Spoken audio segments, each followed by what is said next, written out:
মানুষকে সম্মান করবে এবং ভালোবাসবে, তখন ব্যবধান তার ছোট হয়ে আসবে।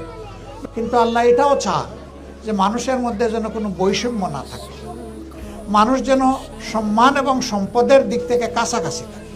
আমাদের দেশে মামু খালার দেশ, যার মামু আছে খালা আছে তার জন্য পড়ালেখা আছে, তার জন্য চাকরি আছে, তার জন্য ব্যবসা আছে, যার ওগুলা নাই তার জন্য কিছুই নেই।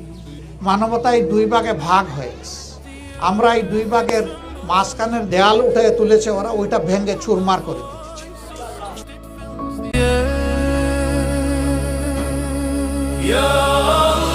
আল্লাহ তাআলা যদি আমাদেরকে এই দেশ পরিচালনার সুযোগ দেন আপনাদের ভালোবাসা এবং ভোটে, তাহলে আমরা চেষ্টা করব ভোটের এই যে উপহার আপনারা আমাদেরকে দিলেন, এই উপহারের মর্যাদা রক্ষা করা, এই আমানতের হক আদায় করা।